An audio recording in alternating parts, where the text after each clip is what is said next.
2024 مسئولان ریاست منطقوی گمرک در ولایت سوق میگویند با وجود عفو هزارها ماشین کهنه وارداتی هنوز هم بعضی از تاجران با راه ساخته‌کاری حجت‌ها کوشش آوردن چنین ماشین‌ها را دارند. سال گذشته چندین نفر با این جرم بازداشت شده است. 15 ҳолати паррандаҳои ҷиноятӣ оғоз карда шуд ва 19 адад воситаҳои нақлиёти гуногун тамға дарёфт ва гирифта шуд, ки вобаста ба ҳолатҳои мазкур паррандаҳои ҷиноятӣ оғоз гардида ба мақомотҳои тафтишотӣ ирсол гардиданд. асосан ҳолатҳое ки онҳо ба чунин кор даст мезананд, ин борои сохтакорӣ намудани шаҳодатномаи техникӣ ба қайдгирии воситаи нақлиёт буд. سال 2024 حدود 2000 نقلیات سال برآورششان تا سال 2013 را مقامات منطقوی گمرک در ولایت سوق به رسمیت درآورده و از این حساب به بودجه کشور 30 میلیون سامانه پرداخت گمرکی وارد کرده است. کارمندان این نهاد میگویند همکسبان خویش را در همسایه کشور آگاه کرده خواهان راه ندادن به نقلیات کهنه گردیدند.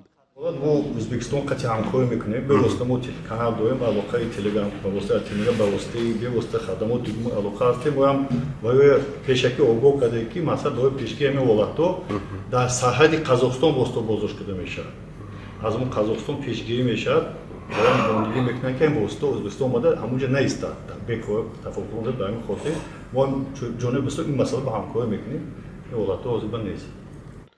تاجیکستان از ماه اکتبر سال 2023 آوردن ماشین‌های استحصالشان تا سال 2013 را منع کرد، ولی بسیاری از تاجران آن وقت ادعا داشتند که قرار ناگهانی بود و تجارتشان را در نیمه راه گذاشت. خدمات گمرک در نامه از 11 یونی سال 2024 به حکومت گفت با وجود چاره اندیشه از ماه اکتبر سال 2023 تا این دم به جمهوری باز 2522 واسطه نقلیات برآورششان تا سال 2013 وارد گردیدند. طبق حجتی که رادیو آزادی دسترس کرد، رئیس جمهوری تاجیکستان روز 2 سپتامبر سال گذشته در پاسخ به درخواست مسئولان خدمات گمرک به گرفتن ماشین‌های بند مانده رضایت داد. پیشتر مقامات آنها را کهنه نامیده از تاجران خواسته بودند یا باید به کشور دیگر برند یا به قسم‌های احتیاطی تبدیل دهند و سپس فروشند. مقامات تاجیکستان در ماه اکتبر سال 2023 هنگام نشر قرار هدف را از منع این نقلیات کهنه، حفظ محیط زیست و کاهش پرتاب‌ها گفتند.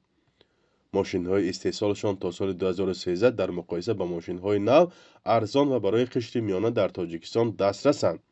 بیشتری ماشین‌های استحصالشان تا سال 2013 از 35 تا 100 هزار سامانی نرخ دارند.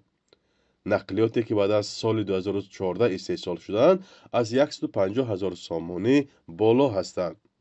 با نظرداشت دسترس بودن نقلیات تولیدشان تا سال 2013 تاجران تلاش می‌کردند این گونه ماشین‌ها را از کره جنوبی و اروپا به تاجیکستان آورند. فرزان محمدی، رادیو آزادی، شهر بوستان.